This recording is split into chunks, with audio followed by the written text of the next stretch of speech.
राधे राधे, हर हर महादेव, जय श्री राम। मैं हूँ आपकी अपनी रेणु तिवारी और रेणु तिवारी ऑफिशियल में स्वागत करती हूँ। और मैं लेके आई हूँ एक बेटी का सुहाग गीत, विवाह गीत, जो कि हमारी अवधी भाषा में है। और हमारे चैनल को ज़्यादा से ज़्यादा शेयर करें और सपोर्ट करें। आपकी सपोर्ट की बहुत ही ज़रूरत है। आपके आशीर्वाद बनाए रखें मेरे चैनल पे। गेहुआ की बलिया पैसुगा मेड़रई जी, गेहुआ के बलिया पैसुगा मेड़रई जी। बाबा जो पूछई बेटी कैसे वर चाही जी, बाबा जो पूछई बेटी कैसे वर चाही जी। गोरा बदन वर गुंडा देखाई जी, गोरा बदन वर गुंडा देखाई जी। समार बदन देखी जियारा डराई जी, समार बदन देखी जियारा डराई जी।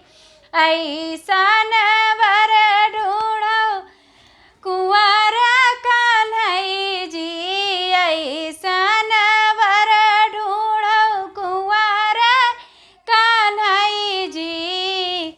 बाबा जो पूछई बेटी कैसे वर चाही जी।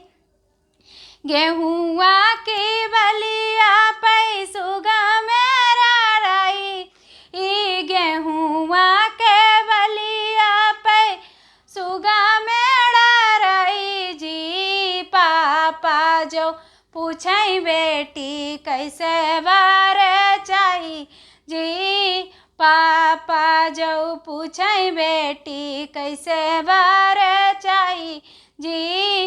गोरा बदन वर गुंडा देखाई जी, गोरा बदन वर गुंडा देखाई जी। समार बदन देखी जियारा डराई जी, समार बदन देखी जियारा डराई जी। ऐसन वर खोज मोरे पापा जाई जी, ऐसन मोरे पापा कुंवर कान्हई जी, जैसन मोरे पापा कुंवर कान्हई जी। गेहुआ के बलिया पैसुगा मेड़रई जी, गेहुआ की बलिया पैसुगा मेड़रई जी। चाचा जो पूछई बेटी कैसे वर चाही जी, चाचा जो पूछई बेटी कैसे वर चाही जी।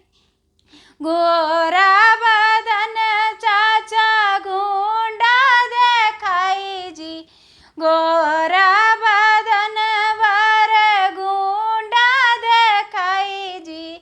समार बदन देखी जियारा डराई जी, समार बदन देखी जियारा डराई जी। ऐसन वर खोजो मोरे पापा जाई जी, ऐसन वर खोजो मोरे चाचा जाई जी। जैसन मोरे चाचा कुंवर कान्हई जी, जैसे कि मोरे चाचा कुंवर कान्हई जी।